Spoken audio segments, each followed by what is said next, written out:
سيدنا محمد سيد المرسلين عبدك ورسولك النبي الكريم وعلى آله وصحبه أجمعين والتابعين وتبعوهم بإحسان إلى يوم الدين أما بعد سبحانك لا علم لنا إلا ما علمتنا إنك أنت العليم الحكيم ما suci Engkau ya Allah. Tiada yang kami pahami dari segala sesuatunya kecuali apa-apa yang telah Engkau ajarkan kepada kami. Sesungguhnya Engkau Maha mengetahui lagi Maha bijaksana. Rabbi shrah li sadri wa yassir li amri. Ya Allah, lapangkanlah dada kami, mudahkan urusan kami. Ya Allah, Engkau yang Maha mengetahui apa yang sedang kami rahasiakan dalam batin kami. Kesedihan kami, kekhawatiran kami, kecemasan kami, segala sesuatu yang kami sembunyikan dari manusia, Engkau Maha mengetahui apa yang ada dalam hati kami. Ya Allah, mudahkan urusan kami karena kami tidak tahu apa yang akan kami hadapi ke depannya. Ya Allah, ringankan urusan kami, bukakan seluruh pintu kemudahan bagi kami, isilah hati kami dengan kelapangan, isilah hati kami dengan keridhaan, terangkan hati kami dengan ilmu dan hidayah-Mu. Allahumma alimna al-kitab wal hikmah, ya Allah, ilhamkan kepada kami pemahaman tentang Al-Quran dan juga hikmah. Alhamdulillah teman-teman semua, segala puji hanyalah milik Allah yang maha melihat, yang maha mendengar, yang maha mengetahui segala apa yang kita kerjakan. Segala puji bagi Allah yang memberikan kepada kita nikmat begitu banyak kebaikan. Salah satunya adalah berkumpul dalam majelis malam hari ini insya Allah. Kita niatkan majelis ini majelis yang diridai oleh Allah, majelis yang kita niatkan sebagai taman-tamannya surga insya Allah. Rasulullah SAW menjanjikan 4 hal bagi mereka yang terbiasa duduk dalam majelis zikir, dalam majelis ilmu, majelis tazkirah.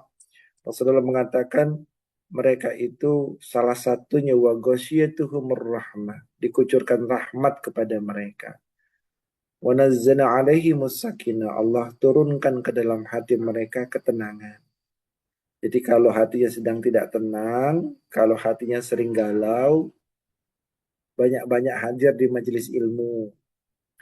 Kalau ingin diberikan jalan keluar, kalau ingin diberikan rasa khusyuk di dalam sholatnya, istiqomah di dalam amal saleh, diberikan ma'unah, perlindungan dan pertolongan Allah dalam setiap episode kehidupannya, jangan jauh-jauh dari ilmu, jangan jauh-jauh dari bermajelis. Nah, salah satunya kita bersyukur kita ada di majelis ini. Majelis yang kita niatkan sebagai bentuk kewajiban kita, persiapan kita menuju Baitullah. Ada satu kaidah mala yutimul wajibu illa bihi fahuwa wajib. Satu perkara wajib yang dia tidak bisa sempurna kecuali dengan mengusahakan satu hal, maka mengusahakan satu hal itu juga hukumnya menjadi wajib. Wudhu yang sempurna butuh air, maka mengadakan air juga hukumnya menjadi wajib. Berangkat umroh butuh paspor, maka mengusahakan paspor itu juga hukumnya menjadi wajib. Yang namanya mengurus paspor butuh data yang sinkron antara KTP, KK, akta lahir, datanya harus sinkron. Maka mensinkronkan data-data identitas diri juga hukumnya menjadi wajib. Jadi kalau teman-teman itu fotokopi, ngurus paspor, ngurus ke Disduk Capil, itu bukan satu hal yang sia-sia, tidak ada yang sia-sia. Innal ladzina amanu wa amilus shalihat inna la yudhi'u ajra man ahsana amala. Allah tidak akan menyanyiakan pahala kebaikan bagi orang-orang yang berbuat baik. Salah satunya adalah mengurus paspor. Salah satunya adalah mengurus biodata diri yang sinkron. Nah, sama dengan kewajiban kita belajar ilmu. Bapak Ibu, teman-teman semua, jangan pernah memaksakan diri kita untuk melakukan satu amal tanpa kita mempelajarinya terlebih dahulu. Ilmu itu wajib, ilmu itu seperti cahaya. Ya, nur, cahaya yang datangnya dari Allah. Semakin banyak ilmu di dalam batin kita, eh, Ibnu Mas'ud radhiyallahu anhu kalau tidak salah mengatakan al ilmu, ilmu itu imamul amal, imam atau panglimanya dari amal. Wal amalu tabi'uhu, dan amal-amal itu prajurit atau pengikutnya. Jadi semakin baik ilmunya, semakin dalam ilmunya, semakin banyak ilmunya, sangat dimungkinkan berpotensi melakukan amal yang juga banyak. Ya, wal amalu tabi'uhu. Amal itu mengikuti ilmu tersebut. Maka cintai ilmu, semoga nanti ilmu juga mencintai teman-teman. Kalau ilmu juga sudah mencintai kita, insya Allah, Allah bukakan pintu berikutnya, yaitu pintu beramal. Maka nanti kita akan dapati orang-orang yang dibukakan pintunya amal itu, sedekahnya gila-gilaan. Yang dibukakan pintu amal itu tahajudnya luar biasa, istiqomah bahkan dari jam 2 malam. Mereka yang dibukakan pintu amal mudah dan istiqomah murojaah menghafal Quran. Mereka dibukakan pintu Baitullah, pintu Mekah Madinah. Allah mudahkan setiap tahun mereka berangkat ke Baitullah untuk haji maupun umrah. Dan itu sangat memungkinkan karena Allah yang maha segalanya. Jadi bukan karena kita hebat, bukan. Bukan karena amal kita itu besar dan hebat, enggak ada yang kayak gitu. Kalau kita masih bersandar kepada amal, salah. Kita bersandar kepada pemilik kehidupan. Nah, itu ilmu tawakal, ilmu bersandar. Sehingga Allah bukakan pintu berikutnya, itu pintu kapal selam. Ibu Bapak, izin memperkenalkan diri kalau pernah atau sering ikuti Ayah Daus di TikTok, ya ini orangnya. Saya baru pulang dari Bandung di program Safari Dakwah Manasik Hati kemarin sekitar 4 hari 5 hari. Hari ini langsung ketemu sama teman-teman di grupnya Mbak Eni insya Allah. Ibu Bapak, teman-teman jamaah itulah yang dimuliakan. Saya itu mulai mendirikan platform edukasi umroh itu sekitar Februari 2023. Itu keresahan hati saya ketika mendapati banyak jamaah umroh yang hanya berfokus kepada ritual saja, kepada ritual sehingga nirmakna, sehingga pemaknaan dari perjalanan umrah itu tidak begitu sekuat dari dekade sebelumnya.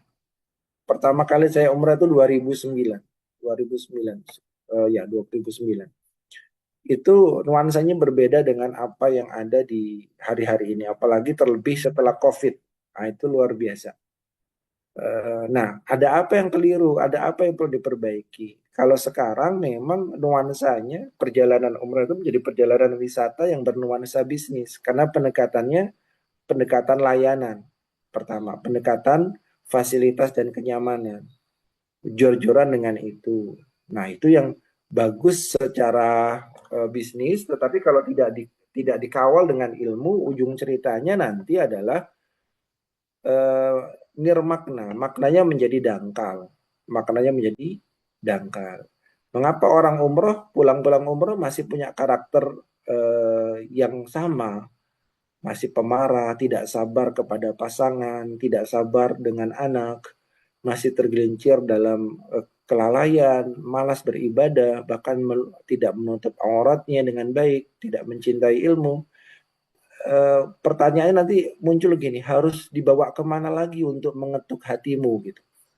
Harus dibawa kemana lagi untuk membuatmu itu mau kembali kepada Allah dengan bersungguh-sungguh?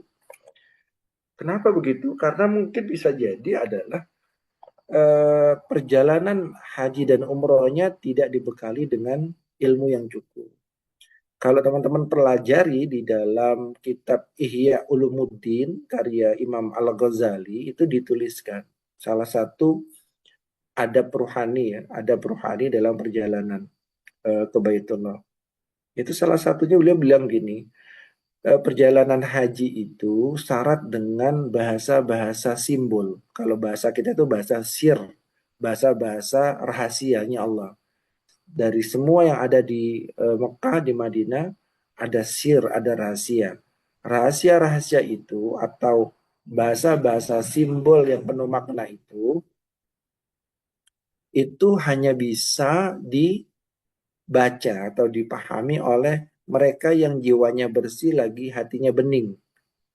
Berarti ada fase di mana kita harus mempersiapkan wadah kita dulu gitu kan ya. Wadahnya ilmu, wadahnya berkah, wadahnya sir atau rahasianya Allah, wadahnya hikmah dari Allah, wadah amal dan sebagainya itu kan ada di dalam hati, hati yang paling dalam. Nah, hati itu perlu ditempa ibu bapak semua, Bu Haji, Pak Haji semuanya, teman-teman semua. Hati itu perlu ditempa. Makanya sebenarnya mentoring itu kalau dalam perjalanannya Edo selama membimbing ya sejak 2023 dalam program manasik itu manasik mentoring untuk manasik umroh itu ada 12 ya 12 sesi sampai 15 sesi. Memang kayaknya banyak banget. Jadi saya agak bingung ini karena kita akan ketemu cuma 2 sesi saja. Semoga rangkaian materi yang 12 sesi itu saya coba rangkum dalam 2 sesi ke depan. Semoga cukup jadi bekalnya teman-teman semua ya. Baik, kita akan mulai materinya. Nanti bisa direkam, nanti rekamannya bisa dilihat bareng-bareng. Bismillah. Semua udah punya wudhu, berwudhu dan nutup aurat ya, karena kita akan belajar ilmu-ilmu tentang ayat-ayat Quran dan hadis Rasulullah SAW. Hal pertama yang ingin saya tanyakan itu ini dulu ya Bapak semua. Yang mau berangkat ke umroh untuk Agustus September itu siapa? Siapa? Mbak Eni. Iya, Mbak Eni yang siapa? Pak Ahmad Saifuddin. Iya, Pak Ahmad Saifuddin itu siapa? Gitu. Jadi nanti ketika Bapak Ibu, Mbak Ana, Bu Witwit atau siapapun atau kita pun ketika berangkat ke Baitullah nanti ketika mengucapkan kalimat talbiyah labbaik Allahumma labbaik labbaik Allahumma labbaik. Ketika kita mengucapkan ya Allah, aku penuhi panggilanmu. Aku datang ya Allah. Memenuhi panggilanmu. Aku datang ya Allah. Aku datang ya Allah. Aku siapa? Jawaban dari pertanyaan aku siapa ini menjadi pondasi mendasar dari keseluruhan perjalanan ibadah haji dan umrohnya kita dan setelahnya. Maka kalau di dalam materi-materi kajian itu ada yang namanya kajian namanya Ma'rifatul Insan, mengenal diri kita. Nah, ibu bapak yang mau berangkat siapa? Saya ini seorang istri, Ustaz. Seorang istri yang bagaimana? Istri yang menyimpan luka di dalam hati saya karena perlakuan suami saya. Saya datang ke sana ya Ustadz karena saya rindu dengan kasih sayangnya Allah. Saya ingin menenangkan jiwa saya karena Allah yang menenangkan saya. Saya tahu Ustadz saya begini karena saya banyak dosa. Masa lalu saya tidak baik-baik saja. Ustadz, saya ini bukan siapa-siapa. Saya hanya seorang anak yang mencoba untuk membahagiakan orang tua saya. Tapi orang tua saya sudah meninggal dunia. Saya ingin mendoakan untuk beliau di sana. Ustadz, saya hanya seorang pendosa. Kamu siapa? Yang mau berangkat besok itu siapa? Kalimat jawaban dari pertanyaan siapa aku ini, Ibu Bapak semua, yang akan mengilhami keseluruhan perjalanan Bapak Ibu. Di pesawat, di hotel, lagi kepanasan, kedinginan, lagi sakit, lagi tawaf, lagi sujud, melihat orang lain dan sebagainya, keseluruhannya nafasnya itu dari sini siapa aku? Ya, siapa aku? Coba dijawab pertanyaan ini. Silakan tulis di kolom komentar atau nanti teman-teman bisa uraikan. Ini hanya mentoring ya buat teman-teman ya. Saya hanya membimbing nanti jawabannya adalah dari perenungannya teman-teman semua tentang siapa aku. Saya punya jamaah Mbak Erni dari Papua. Ketika kita masuk di slide tentang siapa aku, saya minta untuk tuliskan siapa. Beliau menulis dengan begitu panjang sambil berlinang air mata tentang mengenalkan dirinya. Siapa aku? Siapa yang datang ini? Sampai selembar lebih, hampir berapa halaman ya. Kenapa? Karena ia mengenali dirinya. Wah, nangis rata-rata jamaah yang menulis tentang siapa aku. Kalimat ini, pertanyaan siapa aku, lalu menemukan jawabannya, itu yang akan menentukan dari slide berikutnya, yaitu kamu apa tujuannya ke sana, apa tujuanmu ke sana. Tujuan saya ke sana Ustaz cuma ingin mendapatkan ampunan Allah. Saya ingin mendapatkan ampunan ya Allah. Lah kenapa kamu ingin mendapat ampunan ya Allah? Saya malu Ustaz. Saya malu dengan dosa-dosa saya. Saya saya salat hanya merasakan ritual saja. Saya tidak merasakan kenikmatan dalam salat saya. Rasanya hambar. Ada yang begitu. Ustaz, saya terluka hati saya dengan perlakuan suami saya. Saya menahan rasa sakit hati ini bertahun-tahun lamanya. Bla bla banyak sekali teman-teman. Apa tujuannya teman-teman ke sana? Kalau betul-betul tujuannya jujur, ingin mendapatkan ridhonya Allah kadang terhalang oleh dosa. Maka goalnya adalah mendapatkan ampunannya Allah. Bagaimana mendapatkan ampunannya Allah? Banyak hal yang bisa dilakukan. Salah satunya menyempurnakan taubat. Betulkah kita ingin mendapatkan ampunannya Allah? Karena ampunannya Allah diberikan tidak hanya melalui istighfar. Ampunannya Allah bisa jadi diberikan kepadamu lewat musibah. Tiba-tiba dirimu jatuh sakit. Bukankah sakit adalah kafarah bagi dosa dan kesalahan? Jadi kalau kamu misalkan punya punya hajat, punya tujuan, ya Allah, aku banyak dosa, aku pengen mendapatkan ampunanmu gitu ya. Nanti pada saat di sana tiba-tiba sedang jatuh sakit, tersenyumlah kepada Allah, terima kasih ya Allah, engkau telah kabulkan permintaanku, engkau ampuni aku dan engkau hapus dosa-dosaku, dikalikan 100.000 kali lipat banyaknya. Rasulullah SAW mengatakan, cintai jalan kakimu dari rumah ke masjid, dari masjid ke rumah. Kalau darimu jalan dari hotel ke masjid, dari masjid balik ke hotel, lagi tawaf, lagi sa'i, cintai jalan kaki itu, jangan berkeluh kesah, capek ya, jauh gitu ya. Kebayang Bu ya sekarang bagaimana kalau travel tour itu jor-joran, hotelnya dekat, hotelnya di pelataran haram. Iya, pasti semua ingin seperti itu. Tapi kalau dalam sisi rohani, mereka-mereka yang hotelnya jauh, di ring 1 misalkan, mereka harus berjalan kaki 10 menit, setiap langkahnya itu menghapuskan dosa, meninggikan derajat. Dan itu hadis yang sahih dari lisan yang paling terjaga, yaitu Rasulullah SAW. Yang satu datangnya dari lisan para tour and travel. Kalau kamu di hotelnya dekat, di pelataran haram, nanti kamu gampang ibadahnya. Iya, itu pengennya seperti itu. Tapi faktanya yang terjadi adalah banyak juga yang tidak melakukan seperti itu. Mengapa? Ujiannya lebih berat. Ujiannya dengan kemewahan dan kenyamanan. Mereka yang ada di Emaar Andalusia, yang ada di Le Méridien Tower, yang ada di Talat Ajat atau Al Ayam atau hotel-hotel di Ring 2 yang mereka harus berjalan kaki, mereka lebih sergap ke masjid dan mereka nikmati jalan kakinya karena ada hadis ini. Satu langkah diampuni dosa, satu langkah ditetapkan kebaikan, dikalikan 100.000 kali lipat. Apa tujuannya ibu bapak berangkat umrah dan mengapa harus dengan Mbak Eni? Kalau tujuannya dengan Mbak Eni karena murahnya, hati-hati. Segera istighfari karena murahnya, karena bisa jadi nanti ujiannya ada di murahnya tersebut. Saya ikut umrahnya dengan ini Pak Ustadz. Kenapa? Karena fasilitasnya Ustadz. Hotelnya dekat. Hati-hati, hotel yang dekat itu bisa menjadi ujian buat. Apa tujuanmu tergantung niatnya. Jadi ketika ikut dengan Mbak Eni, ikut dengan Aidaus, ikut dengan siapapun, jangan gantungkan, jangan sandarkan kepada personalnya. Tapi sandarkan kepada niat dan tujuannya. Nah itu yang jauh lebih hakiki. Tujuanmu apa ke sana? Diriwan semua sekarang.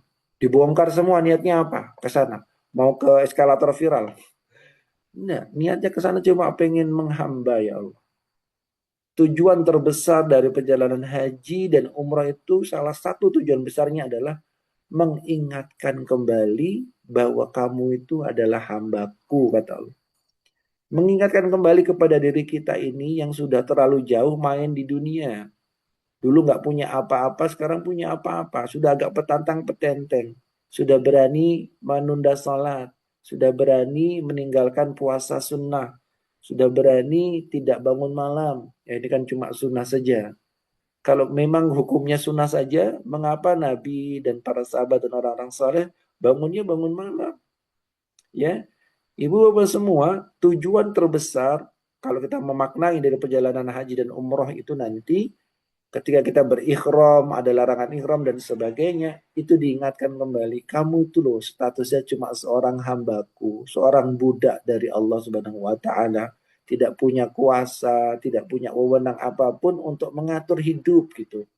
Jadi kalau sekarang sedang kena musibah, terima dengan ridho. Kalau sekarang sedang mendapatkan kelapangan, terima dengan eling kepada Gusti Allah. Ya, jadi nanti ibu bapak semua banyaklah tafakur. Apa statusmu sebagai hamba? Difikirkan betul-betul. Seorang hamba yang bagaimana? Hamba itu apa sih? Ya budak. Budak itu gimana? Nggak punya hak terhadap hidupnya. Haknya itu betul-betul dalam kuasanya sang majikannya, yaitu Allah Subhanahu Wa Taala. Jadi nggak bisa protes, jalani. Nah itulah siapa aku tadi. Hanya seorang hamba yang telah banyak melakukan dosa dan pelanggaran. Hanya seorang hamba yang terlalu banyak menuntut kepada Tuhannya tanpa banyak mensyukuri nikmat.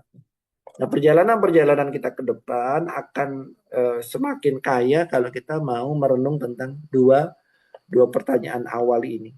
Siapa kamu? Apa tujuanmu? Gitu ya. Nanti ditulis di dalam buku diarinya, bukunya pribadi masing-masing, ditulis, buka rahasiamu betul-betul di hadapannya Allah, akui semuanya tentang diri kita itu, akui di hadapannya Allah. Gak usah kasih lihat dengan siapapun, cukup antara kita dengan Allah saja. Kalau perlu nanti malam, yang laki-laki sudah sholat malam, bangun malam, pakai baju ihramnya, berwudu, pakai baju ihramnya, sholat malam, lalu mohon kepada Allah dibimbing untuk menentukan tujuan hidup, menemukan jawaban tentang siapa aku. Berarti kalau feel-nya berasa banget, itu Masya Allah Ibu. Barakallahu fiik. Kita lanjut ya. Untuk itu Bapak Ibu semua, agar tujuan kita tercapai di sana, kita harus maknai bahwa perjalanan kita itu bukan perjalanan wisata. Perjalanan kita ini adalah perjalanan ruhani, perjalanan hati menuju Allah. Itu begitu jauh. Ada orang yang dekat dengan Allah, tapi ada orang yang dia starting pointnya memang dari jauh. Ada yang memang dia dekat dengan Allah, dengan ketaatannya, dengan kesalehannya, dengan keistiqomannya, dengan ngalahnya, dengan sabarnya dalam hidup. Tapi ada orang yang menuju Allah itu karena dalam jurang kehinaan, terbelenggu dengan dosa, dengan kemaksiatan. Tentu menuju Allah itu bukan perjalanan dari Indonesia naik pesawat SV atau pesawat Garuda, landing di Jeddah, lalu menuju Mekah.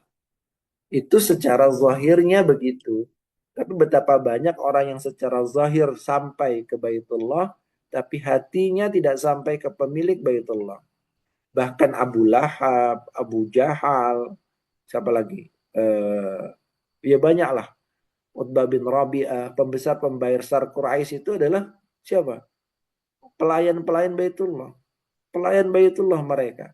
Tapi mereka ingkar kepada Allah dan Rasulnya. Mereka nggak sampai kepada pemilik Baitullahnya. Ada koruptor-koruptor, ada para artis yang mereka semua umroh ibu bapak semua sama seperti kita. Mereka bertawaf juga. Mereka menangis juga. Mereka bermohon juga. Dia dikabulkan oleh Allah. Allah itu maha pengasih, maha pemurah, maha penyayang, dikasih semuanya. Tapi tidak semuanya mendapatkan cintanya Allah. Tidak semuanya mendapatkan tatapan lembut dari rahmatnya Allah. Ada orang yang dia tidak bisa berdoa apa-apa. Dia hanya tengadah tangannya dan air matanya berlinang. Hanya menyebut Allah, ya Allah, ya Allah gitu. Hanya menyebut itu. Apa yang dia harapkan? Dia harapkan wajahnya Allah. Dia tahu dirinya tidak baik, sedang tidak baik-baik saja. Dia tahu dia bergelimang dengan dosa. Dia tahu seluruh masa lalunya begitu dengan jauh banyak dengan keburukan.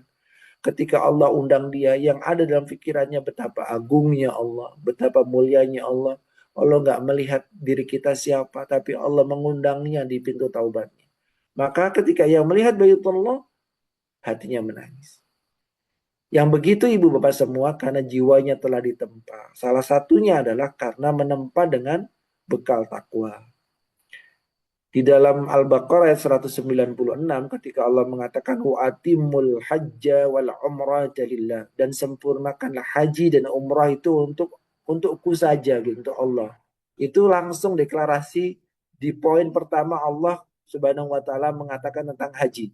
Wa'atimul hajja wal umrata lillah. Sempurnakanlah haji dan umrah ini hanya untukku saja. Ini bahasa cinta, teman-teman, bukan sekedar bahasa fikih. Maknanya gimana? Aku tahu kamu sedang tidak baik-baik saja. Aku tahu kamu juga tidak begitu banyak uang. Aku tahu kamu tuh loh berkorban luar biasa. Maka sempurnakanlah perjalanan haji dan umroh ini hanya untukku saja ya. Nanti akan aku berikan begitu banyak untuk sesuatu yang sedang kamu cari di dalam hidup, yaitu ketenangan dan kebahagiaan. Aku akan berikan kepada kamu. Maka sempurnakan. Nah, untuk menyempurnakan itu tidak mudah. Makanya kalimatnya push your limit. Push your limit itu maknanya gimana ya? Apa sampai batas kemampuanmu. Lakukan betul-betul bertahan mati-matian. Lakukan sebaik mungkin sampai batas kemampuanmu. Makanya kita dapati ada orang nggak punya kaki berangkat ke Baitullah. Ada orang buta tetap berangkat ke Baitullah. Karena cintanya itu. Ada yang uangnya pas-pasan, dia paksain untuk berangkat ke Baitullah. Kenapa? Dia ingin menyempurnakan cintanya kepada Allah semata. Dia nggak mikir dirinya lagi. Udah nanti gimana Allah saja. Ini perkara yang mudah diucapkan tapi sulit untuk dilakukan ibu bapak semua. Makanya di 197 Allah langsung mengatakan wa tazawwadu fa inna khairazadi taqwa. Berbekalah kamu dan sebaik-baik bekal adalah ketakwaan. Berbekal, bertakwa. Kata Rasulullah itu at-taqwa hahuna. Takwa itu hahuna. Takwa itu di sini, di hati. Artinya kalau kita bicara takwa, nggak jauh-jauh dari bicara tentang hati.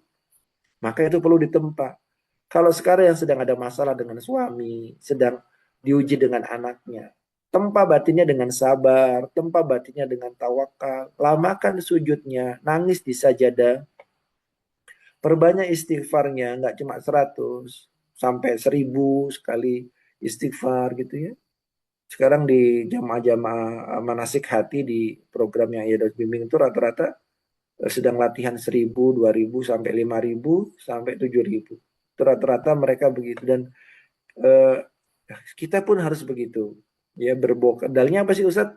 Modalnya istighfar kita ini. Karena terlalu banyak dosa. Kita mau ngandelin apa sih? Ngandelin sholat malam kita, ngandelin puasa kita, ngandelin sedekah kita. Cacat semua ibu bapak semua. Cacat semua. Yang bisa kita andalkan adalah kerendahan hati kita, mengaku salah, kehinaan diri kita di hadapan Allah karena dosa kita. Karena itu istighfar. Wa tazawwadu. Mengapa sih kok Ustadz ketika Allah mengatakan haji itu perlu bekal takwa, bukan sekedar bekal materi gitu ya.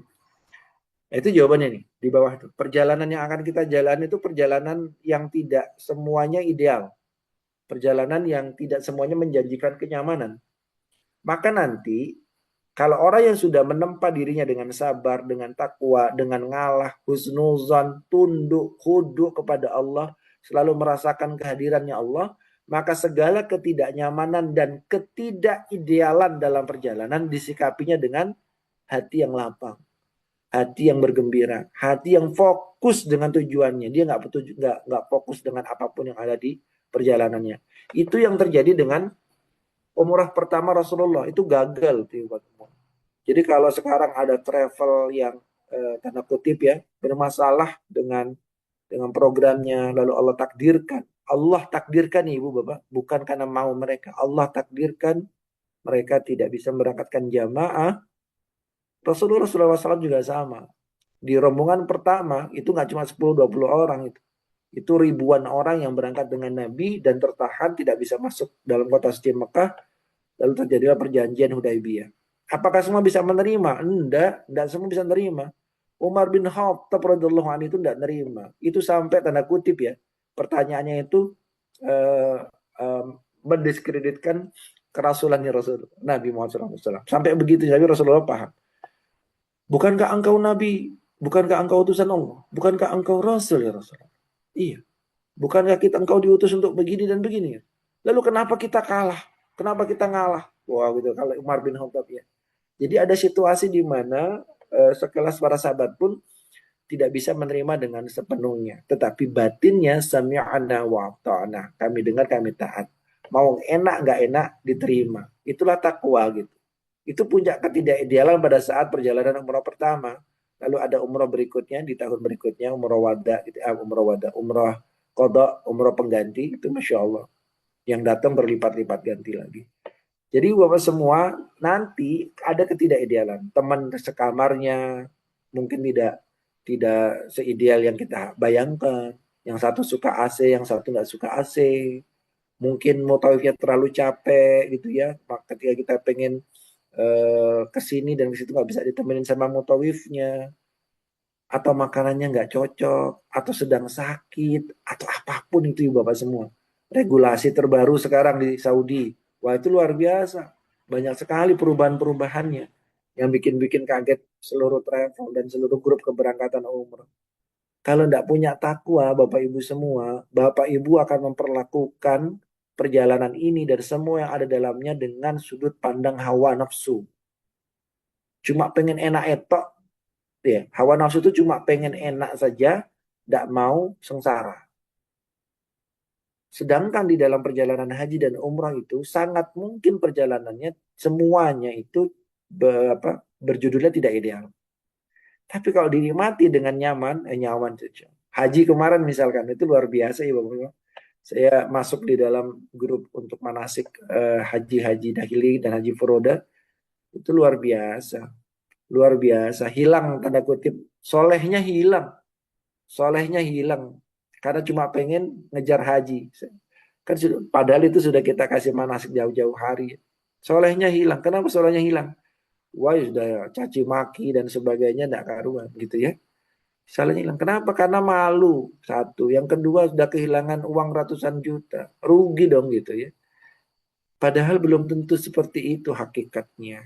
Nah, ibu bapak semua pentingnya berbekal. Jadi enggak mudah sebenarnya untuk mencapai haji mabrur, umroh mabrur itu ya. Harus ada perjuangan menempa jiwa kita sejak awal dari jauh-jauh hari. Nah, kita sekarang masuk ke dalam fikihnya ya. Kita masuk dalam umroh dan keutamaan. Umroh itu dari maknanya aziarah, berkunjung, berziarah gitu ya. Jadi nanti ibu bapak semua berziarah ke Mekah, berziarah ke Baitullah dengan niat untuk mendekat kepada Allah, dia melakukan ritual-ritualnya. Nah, ibu bapak semua, salah satu keutamaan terbesar dari umrah itu seperti yang disampaikan Rasulullah dalam hadis ini. Al-umrah adalah umrah kafaratul lima bainahuma. Satu umrah dengan umrah berikutnya itu kafarah, penghapus dari dosa-dosa. Jadi ini gambarannya, ibu bapak umrohnya jangan cuma sekali aja. Jadi kalau sudah umroh 2025 ini di bulan Agustus September, semoga tahun depan umroh lagi bareng-bareng. Gitu ya. Kenapa? Karena umroh berikutnya dengan umroh sebelumnya menjadi kafarah. Sama juga nanti pada saat di Mekah nanti umrohnya nggak cuma sekali, umrohnya bisa 2 kali, 3 kali ya tergantung kekuatan teman-teman semua. Jadi salah satu yang dikejar tujuan kita adalah ampunannya Allah. Ampunannya Allah. Kenapa? Karena dosa kita banyak. Dosa itu pengaruhnya ibu bapak luar biasa. Ibnu Qayyim al-Jauziyah dalam kitabnya itu, dalam kitab Ad-Da'wah Dawa menjelaskan dengan detail tentang pengaruh dosa. Di live TikToknya Edos sering bahas ini tentang pengaruh dosa di dalam kehidupan. Ada materi tentang taubat dan jalan keluar misalkan. Jadi dosa itu pengaruhnya banyak, menghalangi ilmu, menghalangi rezeki, melemahkan badan, menggelapkan wajah, menggelapkan hati, membuat hatinya hambar. Sholat kayaknya cuma ritual aja gitu, nggak berasa dalam hatinya, membuat dirinya terasing, membuat anggota badannya berkhianat kepada dirinya. Nanti kelihatan ibu bapak semua, ada orang yang niatnya pengen baca Quran, inginnya i'tikaf pada saat lagi umroh, tiba-tiba matanya mengantuk, badannya capek banget. Tapi giliran diajak jalan-jalan cari oleh-oleh, badannya sehat, segar gitu.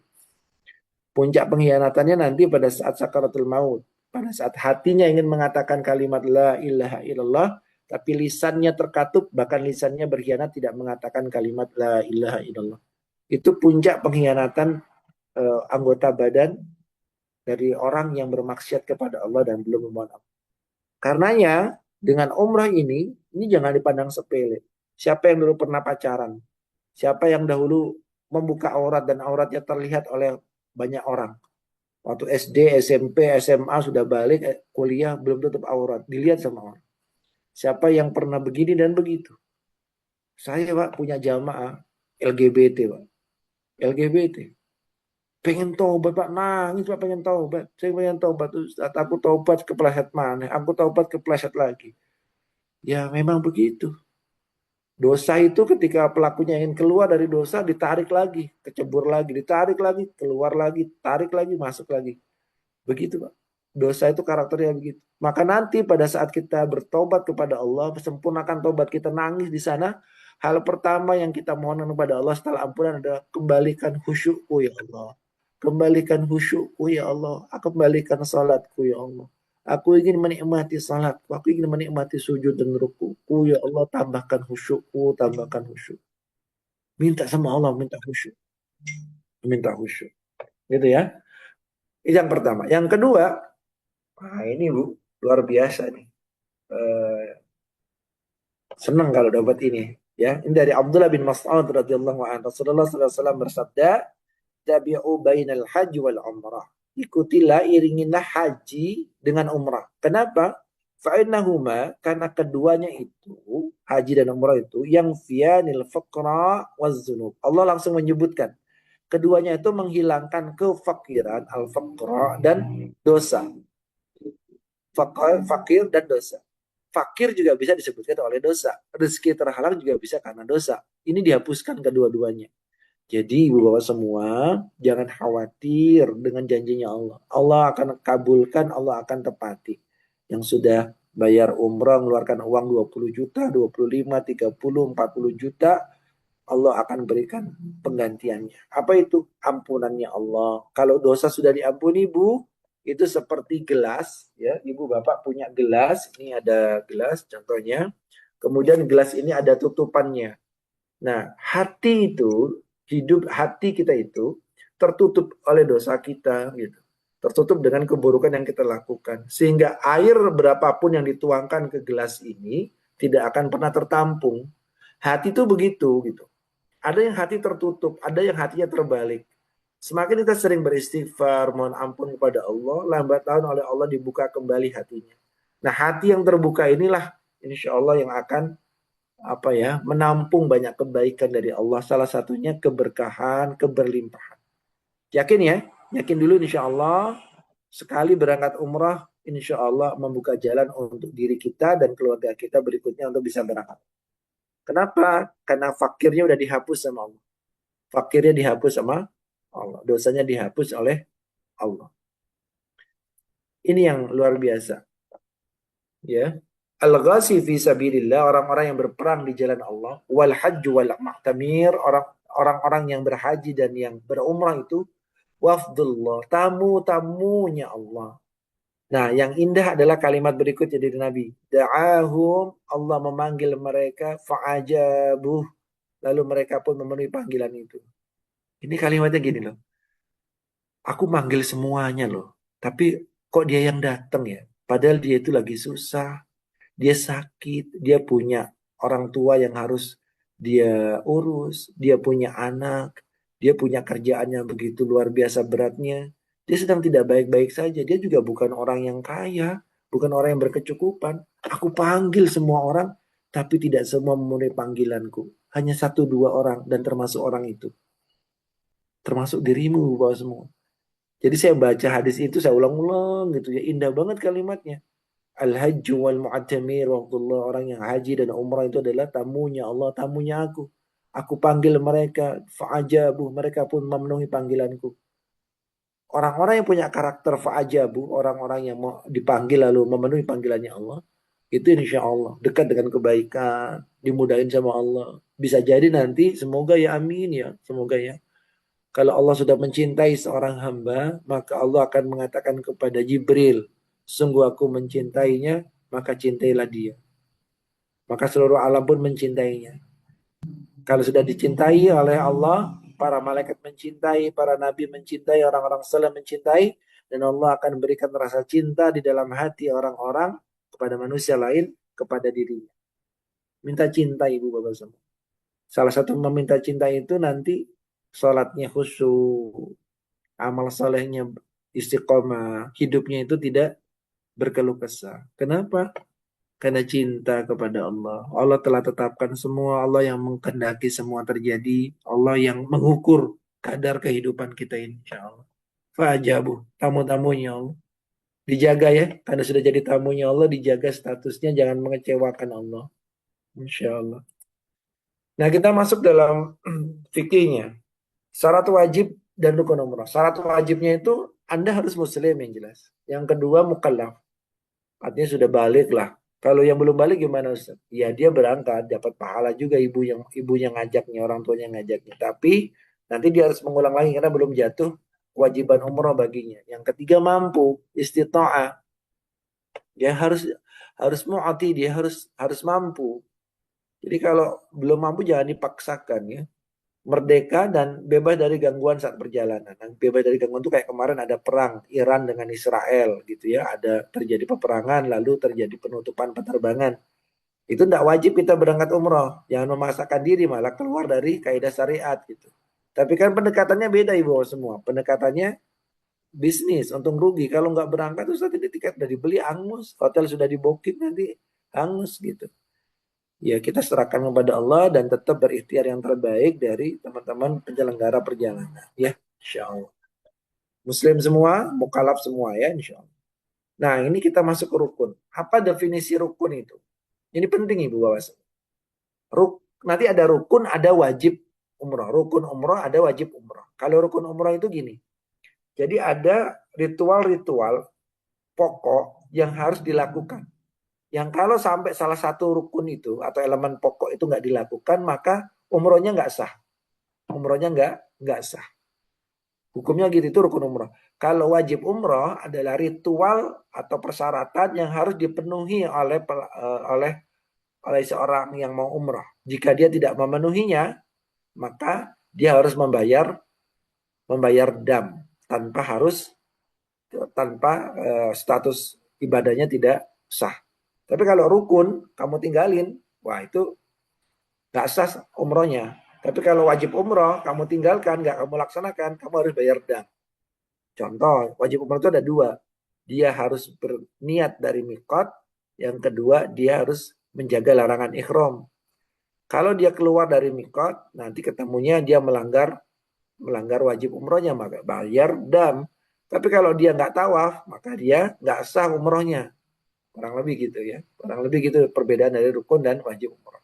Nah, rukun umroh itu ada ikhram, ada tawaf, sa'i, tahallul, dan tertib berurutan. Jangan gundul dulu dari Indonesia ya. Jangan gundul dulu. Kesempatan hari ini kita akan bahas dua hal ya. Rukunnya satu dan rukun yang kedua, yaitu ikhram dan tawaf. Sebenarnya tawaf itu butuh dua sesi sendiri. Tawaf itu butuh dua sesi. Sa'i butuh satu sesi. Tapi kita akan coba gabungin. Hari ini kita masuk dalam status ikhram dan tawaf. Cepat saja nggak apa-apa. Semoga teman-teman bisa menyimaknya dengan baik ya. Nah, ini jarang yang bahas Pak. Ibu semua jarang yang bahas ini. Tentang memaknai ikhram. Apa sih ikhram itu? Yang penting kamu pakai baju putih-putih itu ikhram. Nanti kamu ngambil nikat di mikot. Iya. Tapi apa maknanya? Ya, ada dua konsep penting dalam haji dan umrah, yaitu ikhram dan tajarrud. Ikhram dan tajarrud. Ikhram itu adalah status di mana seseorang itu dalam keadaan suci, dalam keadaan terjaga, yang ditandai dengan mengucapkan niat dan larangan-larangan tertentu. Itu secara zahirnya, itu ikhram itu seperti itu. Tapi makna ikhram lebih maknawinya adalah dengan tajarrud. Tajarrud itu telanjang. Tajarrud itu telanjang, melepaskan diri dari kemelekatan, melepaskan diri dari segala sesuatu yang diharamkan. Lebih lanjut lagi, menelanjangi diri dari seluruh pakaian kezaliman, dari segala sesuatu yang tidak disukai oleh yang mengundang, yaitu Allah Subhanahu wa Ta'ala. Jadi kalau kamu masih punya masalah dendam, belum bisa memaafkan, Allah nggak suka itu. Kalau dirimu masih punya obsesi terhadap dunia, Allah nggak suka itu. Kalau masih ada kesombongan, ada jumawa, Allah nggak suka itu. Maka tajarut itu ibu bapak semua menjadi apa ya, nafas dari ikhram itu. Ikhram itu kan aslinya telanjang, Pak. Kita nggak pakai baju apa-apa, nggak pakai baju apa-apa. Tapi kita kemudian ditutup auratnya menggunakan dua kain ikhram. Tajarut. Ya ingat ini ya tentang tajarut. Hal paling penting dalam situasi ikhram itu adalah ini, yaitu tajarut. Apa itu tajarut? Maknanya, gampangnya makna tajarut itu telanjang. Jadi ibu harus telanjang. Namanya orang telanjang itu malu, merendah, terhina. Dan itu yang diinginkan pada saat kita berihram. Pada saat berihram itu yang ada rasa malu. Rasa malu, tertunduk, rasa rendah diri, hina. Itu yang ada di dalam diri kita pada saat kita berihram. Ada Ali bin Hasan. Aduh, saya lupa ya. Eh, Ketika ia sedang berihram, itu sampai pingsan, Pak. Kenapa pingsan? Karena dia khawatir dengan talbiyahnya. Jadi ditanya, kenapa kamu nggak talbiyah? Aku takut. Kenapa takut? Aku takut bertalbiyah lalu ada kalimat labbaik wala sa'daik. Kamu nggak diterima gitu ya.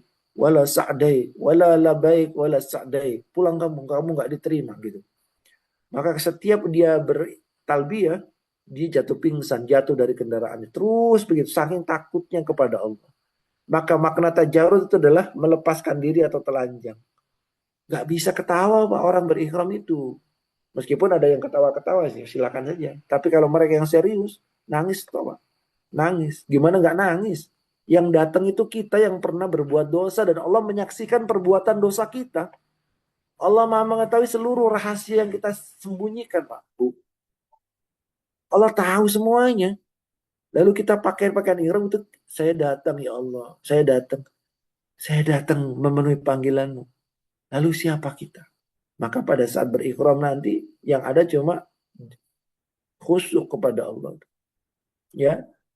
Jadi bawa rasa malumu sebagaimana Nabi Adam alaihissalam ketika diturunkan dari surga ke bumi itu yang ada rasa malu. Dalam kitab At-Tawwabin karya Ibnu Qudamah Al-Maqdisi itu kan dijelaskan.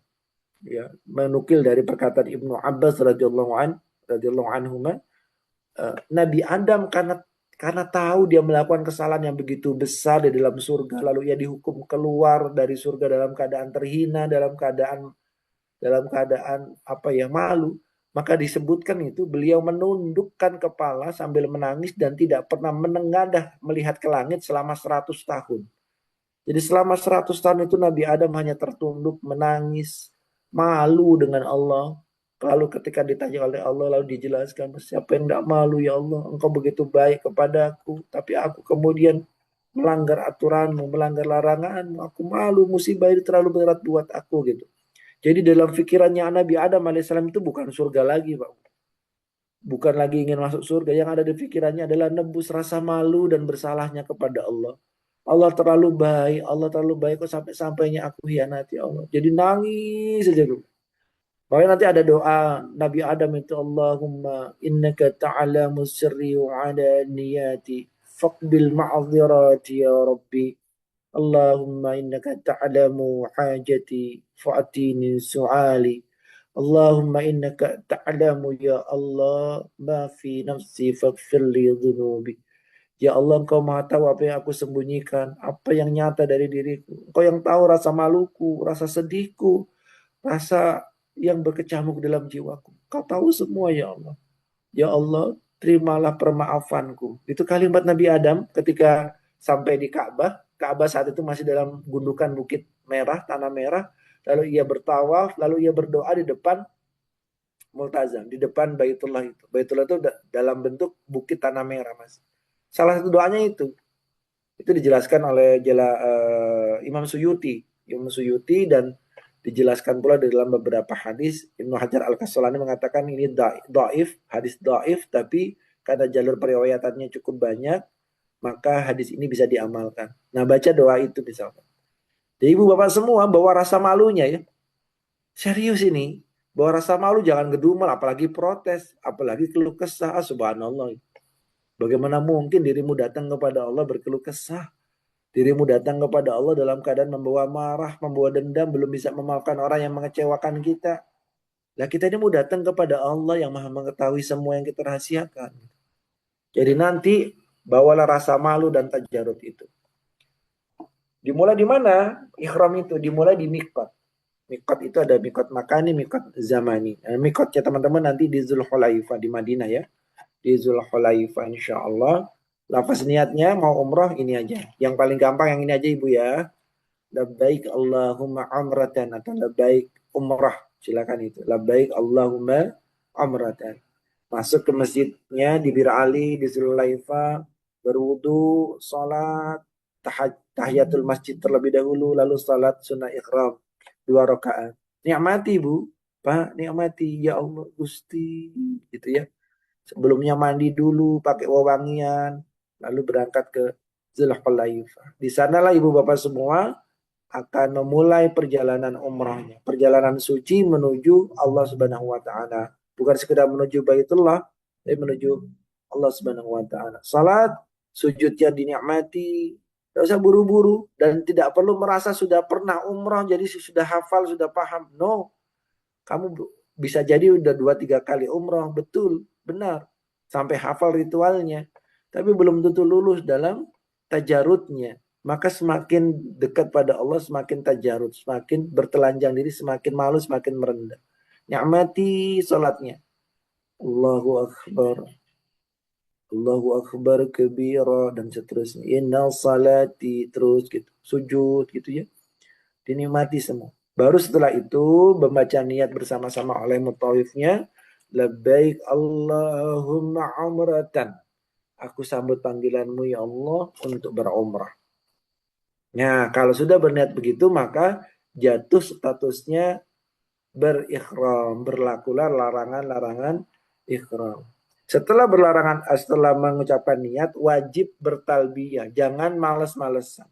Kalau malas-malasan bertalbiyah atau diam tidak bertalbiyah malah justru dimakruhkan, bahkan sampai bisa dia kena dam ya. Batal dia nanti umrohnya.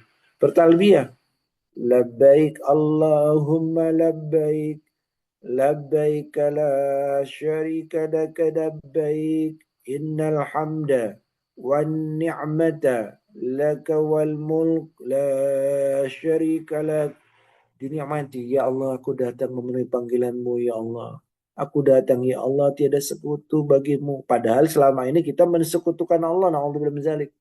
Kita bergantung kepada Allah, ternyata kita bergantung dengan pekerjaan, dengan uang, dengan dokter, dengan istri, dengan pasangan. Kita merasa nggak bahagia kalau pasangan kita itu aneh-aneh. Kita nggak merasa bahagia kalau anak kita ada masalah. Kita nggak merasa bahagia, nggak tenang khusyuk sholatnya kalau uangnya jadi kurang. Ternyata hidup kita banyak bergantung kepada hal-hal selain Allah. Nah itu ketika kita kalimat la syarikalak itu harus apa bahasanya ya? Mohon ampun Gusti, selama ini aku eh, tidak memaknai kalimat la ilaha illallah itu.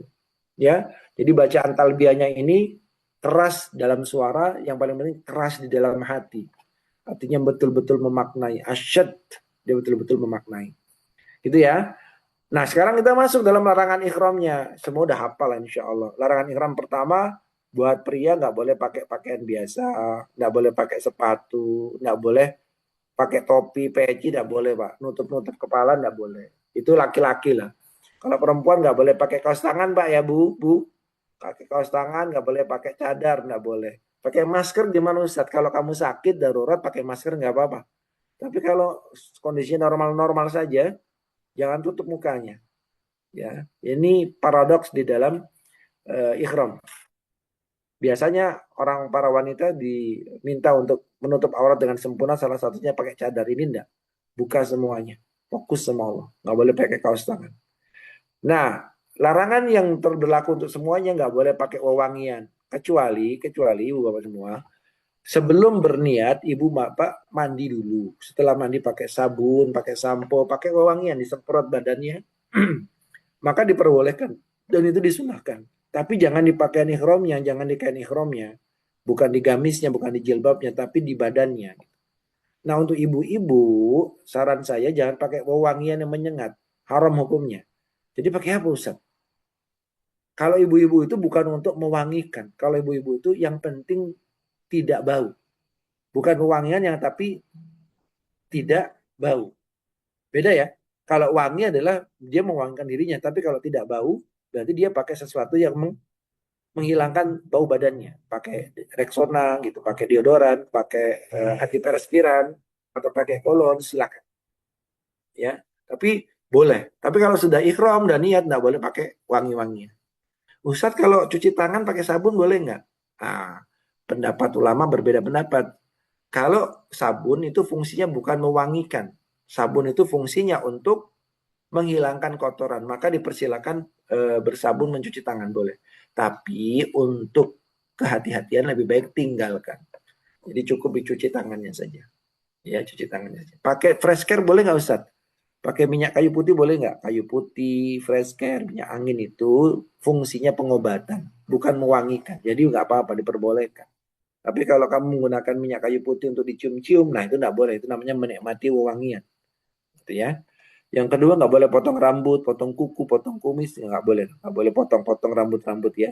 Berburu, nggak boleh kawin, mengkawinkan, menikahkan, meminang, lamaran. Nggak boleh tiba-tiba dirimu ngelihat ada akhwat yang cantik, menggoda, jatuh hati dirimu lalu ngomong, saya tertarik dengan Anda, bolehkah saya meminang Anda? Nah itu nggak boleh, nggak boleh ya. Maksudnya gimana Ustaz? Maksudnya kita kalau sedang ikhram itu fokus dengan Allah, bukan fokus dengan dunia. Ya, perhiasan dunia apa? Wanita. Nggak boleh ya Pak. Tidak boleh bercumbu, mencaci, bertengkar, jidal. Nah, tidak boleh protes, keluh kesah. Wes, ojo Pak, lagi ikhram Pak, meneng Pak. Bu, latihan latihan diam, latihan tidak berkomentar. Ya, nggak boleh motong pohon, nggak boleh nyabut-nyabut rumput. Ya, itu tentang ikhram. Paham ya, tentang ikhram ya. Yang paling penting dari ikhram itu ini. Bukan tentang mikotnya, kalau mikot semua bisa paham. Tentang tajarutnya. Ini adalah satu hal yang agak berat, karena ini harus melawan ego diri gitu. Tajarut. Telanjang. Menghinakan diri. Bangun rasa malu. Melepas semua pakaian kezaliman, kesombongan, pakaian keakuannya itu dilepas. Nggak ada lagi ustadz di situ. Nggak ada lagi Mbak Eni, nggak ada lagi tour leader, nggak ada. Yang ada di situ adalah tamunya Allah yang membawa dosanya masing-masing. Tamunya Allah yang membawa kehinaan dan masalahnya masing-masing. Jadi jalannya tertunduk, jalannya lambat-lambat. Ya. Mengapa? Karena malu kepada Allah Subhanahu wa Ta'ala. Itu tentang ihram. Ya. Nah, kita masuk ke rukun berikutnya tentang tawaf. Ini panjang ini, Mbak. Tapi tidak apa-apa ya. Masih ada waktu 15 menit insya Allah. Sampai jam 9 kita akan selesaikan sampai 2 rukun umrah, yaitu sampai tawaf. Ibu perhatikan ini dulu, perhatikan ini dulu. Ini nih yang disebut dengan tawaf. Tawaf itu definisinya adalah kegiatan mengelilingi Ka'bah, mengelilingi Baitullah. Yang namanya mengelilingi itu dari satu titik, ya, dari satu titik yang namanya mengelilingi kegiatan melingkar kembali kepada titik tersebut. Maka ini disebut dengan mengelilingi.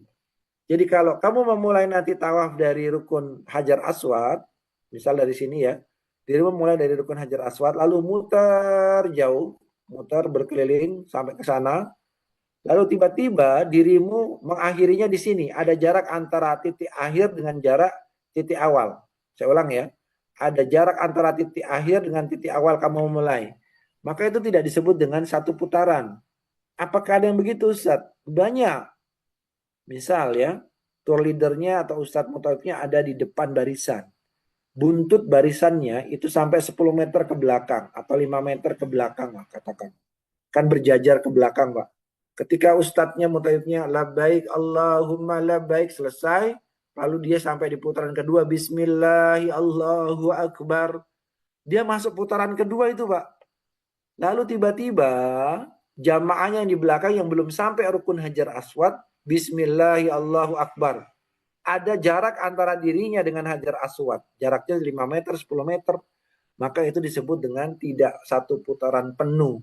Nah itu beresiko Pak. Beresiko tawafnya tidak sempurna. Maka yang disebut dengan tawaf adalah kegiatan mengelilingi Ka'bah. Ingat ya, mengelilingi. Artinya dari satu titik awal bertemu lagi dengan titik awal berikutnya. Sebanyak 7 kali. Pertanyaannya mengapa harus 7 Ustaz?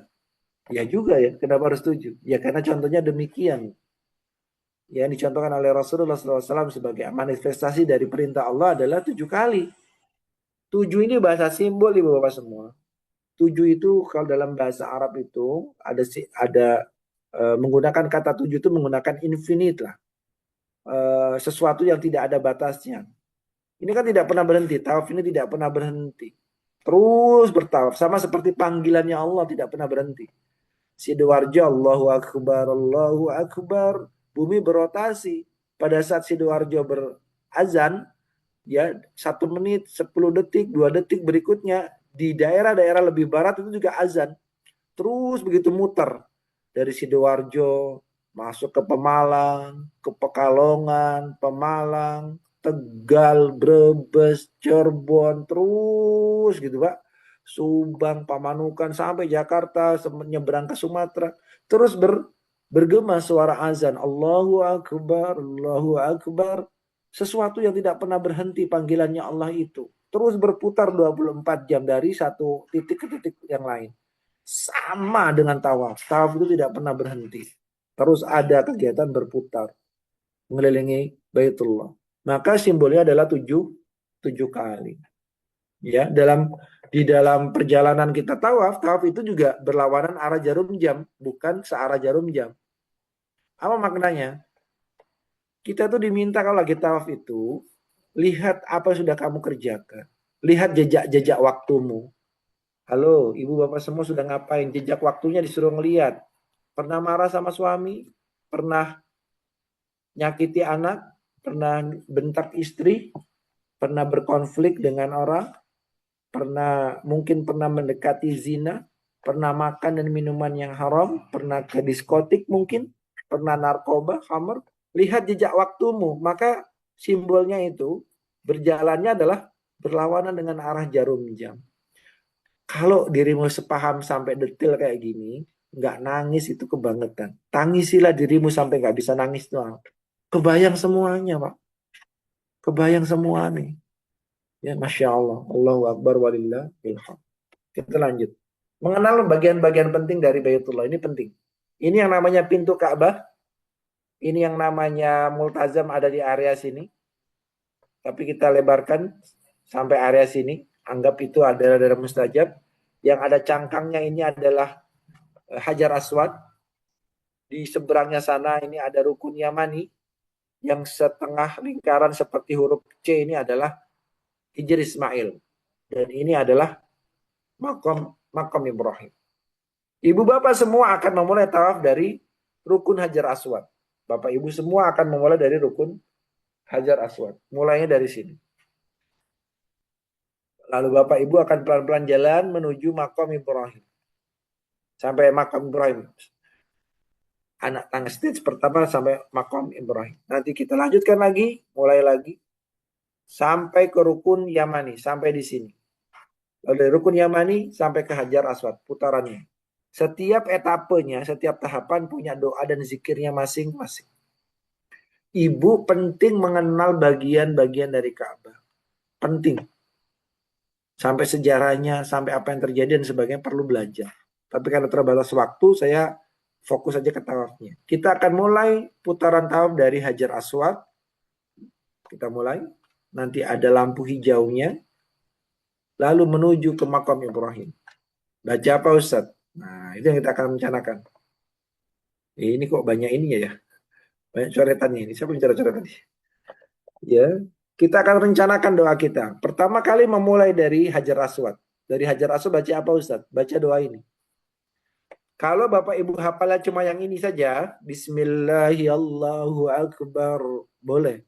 Hadapkan badan kita ke Hajar Aswad, jangan sekedar menyamping. Sunahnya itu adalah betul-betul seluruhnya menghadap, Mbak Eni. Ya, dari wajah, teman-teman semua, badan itu menghadap ke Hajar Aswad memungkinkan. Lalu mulailah dengan kalimat Bismillahirrahmanirrahim. Allahumma imanan bika wa tasdiqan bi kitabik wa tasdiqan bi kitabik wa wafa'an bi ahdik ya Allah wa tiba'an sunnati nabiyyik Muhammadin sallallahu alaihi wasallam. Ya Allah, aku bertawaf, aku mulai dengan iman kepadamu. Aku bertawaf ya Allah karena aku percaya pada kitab sucimu. Ya Allah, aku bertawaf karena aku belajar sesungguhnya untuk memenuhi janji-janjiku kepadamu. Ya Allah, aku itiba mengikuti sunnah Nabi Muhammad SAW. Panjang Ustaz. Ya udah, kalau panjang kamu bacanya yang itu aja ya. Ibu bapak semua baca yang ini aja ya. Bismillahirrahmanirrahim. Boleh. Tapi masuk iyo. Ya. Masa iya kita mau umroh nggak mau effort, atau effortnya ditambah, dihafalkan ini. Kalau nggak apa Ustaz, ya buat kepeannya, buat tulisannya ya, nggak apa-apa ya. Bismillah ya Allahu Akbar. Sebelumnya kita masuk ke sini dulu Pak. Syaratnya ini beberapa ada yang nggak aware ya. Yang pertama suci. Jadi kalau batal wudhu harus wudhu Pak. Tawaf nggak berwudhu beresiko.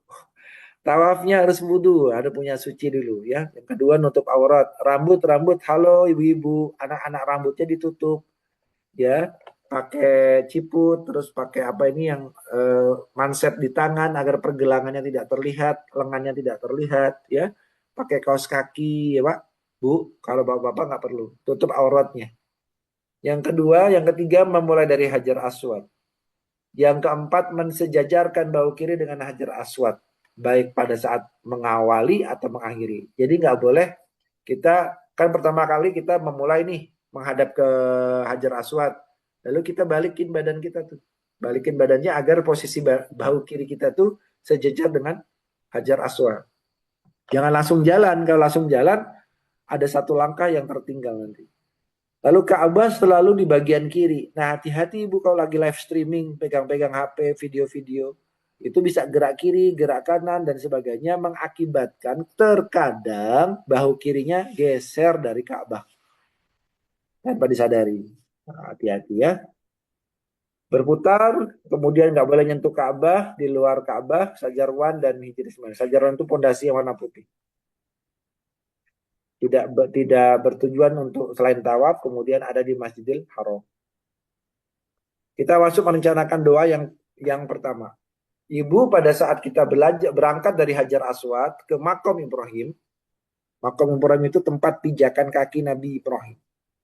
Subhanallah, alhamdulillah, wa la ilaha illallah, Allahu Akbar. Ibu fokus sama ini. Setiap kalimat-kalimat ini. Kalau ibu sejak sekarang sudah terbiasa berzikir ini, pasti akan bergetar. Ya, Maha Suci Engkau ya Allah. Tiada pujian kecuali hanya milik Engkau ya Allah. Ya Allah, tiada Tuhan yang layak disembah, yang hak untuk disembah kecuali Engkau. Tiada yang menyembuhkan sakitku kecuali Engkau. Tiada yang mengampuni dosaku kecuali Engkau. Ya Allah, aku tinggal anak-anakku di rumah, tiada yang menjaga dan memeliharanya kecuali Engkau ya Allah. Ya Allah, tiada zat yang maha melihat begitu teliti kecuali Engkau. Ya Allah. Nah, kalimat la ilaha illallah itu betul-betul merasuk. Jadi ketika kita zikir subhanallah, alhamdulillah, wa la ilaha illallah, Allahu Akbar. Subhanallah, alhamdulillah, wa la ilaha illallah, Allahu Akbar. Itu dinikmati betul-betul. Berlinang air mata betul-betul, Pak. Allahu Akbar, Engkau yang maha besar ya. Tiada yang lebih besar kecuali Engkau. Engkau yang paling besar. Maafkan aku yang selama ini menganggap besar seluruh kehidupan ini. Bapak ngelihat menara Tower Zam-Zam itu besar banget, tinggi banget. Ada Allahu Akbar, Allah yang jauh lebih besar dari itu semua menciptakan itu terjadi. Boleh ditambah dengan kalimat wala haula wala quwwata illa billahil aliyyil azim. Selesai. Sampai makan Ibrahim. Etape pertama, tahap pertama. Tahap kedua yang ini. Nah, ini yang mungkin besok kita akan bahas detailnya ya. Jadi Ayah Daus itu selalu mencontohkan kalau dari makam Ibrahim sampai rukun Yamani itu doanya bebas. Sebebas-bebasnya tetap harus terencana. Paham maksudnya? Sebebas-bebasnya harus terencana. Makanya mereka yang betul-betul umroh merencanakan doa, merencanakan amal, merencanakan waktu, itu Masya Allah umrohnya maksimal. Maka perlu direncanakan. Meskipun teman-teman baca subhanallah, alhamdulillah, wala ilaha illallah juga boleh, gak apa-apa. Tetapi kalau dirimu mau lebih terencana lebih baik. Biasanya saya rencanakan begini. Ini salah satu contoh perencanaan doa dari saya ke teman-teman semua ya. Di putaran pertama dari Makom Ibrahim sampai Rukun Yamani itu hanya bersyukur, tasyakur kepada Allah dan salawat Ibrahimiyah. Mengapa tasyakur? Bersyukur pada Allah. Biar syukur tuh kita diundang oleh Allah. Saya biasa begitu. Alhamdulillah wa syukurillah. Aku bersyukur kepadamu ya Allah. Alhamdulillah segala pujian yang Engkau ya Allah. Syukrulillah ya Allah, syukrulillah. Jadi betul-betul berterima kasih, bahagia, betul-betul matur suwun kepada Allah. Kalimatnya, Alhamdulillah segala puji bagimu ya Allah, wa syukrulillah dan rasa syukur ku atas seluruh nikmat darimu ya Allah. Diulang-ulang. Alhamdulillah wa syukrulillah. Lalu dilanjutkan dengan solawat Ibrahimiyah. Allahumma salli ala Sayyidina Muhammad wa ala ali Sayyidina Muhammad kama sallaita ala Sayyidina Ibrahim wa ala ali Sayyidina Ibrahim dan seterusnya. Kenapa kita memilih salawat Ibrahimiyah? Karena yang membangun Ka'bah, semua peradaban yang ada di Mekah dan Madinah, haji dan umrah, semuanya itu bertolak dari satu keluarga yang mulia yang bernama keluarga Nabiullah Ibrahim alaihissalam. Jadi di situ ada tapak-tapak mulia Nabi Ibrahim, ada tapak-tapak mulia dari Nabi Ismail kecil alaihissalam, ada tapak-tapak agung penuh pengorbanan air mata yang tertumpah dari Ibunda Hajar alaihissalam. Jadi pada saat dirimu sedang bertawaf, bisa jadi langkah-langkah kecilmu itu bersatu dengan langkah-langkah dari orang-orang mulia ini. Maka saat putaran pertama khususkan untuk bersolawat Ibrahim. Masya Allah. Mulai sekarang maknai salat Ibrahimiyahnya. Yang kedua Ibu, di putaran kedua nanti sudah selesai baca Robbana atina fid dunya hasanah sampai rukun hajar aswad. Mulai lagi putaran berikutnya. Di putaran kedua biasanya saya khususkan doa orang tua. Wah ini nangis Pak. Nangis semuanya. Apalagi kalau ustadznya bimbing dan teman-teman yang saya mendengarkan. Ya Allah kami menjadi saksi atas kebaikan ibu kami. Kami saksi ya Allah, Bapak begitu ngalah selama hidupnya. Ngalah ya Allah, orang tua kami orang yang baik. Orang yang ngalah selalu dalam hidupnya. Ya Allah kami menjadi saksi tahajudnya. Kami menjadi saksi sujud-sujud di malamnya. Kami saksi ya Allah. Kebaikan-kebaikan dari orang tua kami. Karenanya terima kebaikannya. Ampuni dosanya. Ampuni ya Allah, ampuni. Kalau masih hidup, minta panjang umurnya agar diberi kesempatan berbakti ya Allah. Membahagiakan orang tua. Di putaran ini bahwa semua hampir seluruhnya menangis. Mengapa? Karena dia mengkhususkan hanya untuk orang tua saja. Makanya mulai sekarang itu baik-baik sama orang tua. Minta maaf sama orang tua. Selesai ya. Nanti Robbana atina fid dunya hasanah sampai rukun hajar aswad lagi. Baca Robbana atina fid dunya hasanah juga penuh dengan pemaknaan ibu bapak semua ya. Nah di putaran ketiga biasanya khusus untuk taubat. Ibu bapak bisa lihat nanti di TikToknya ya Daus ya.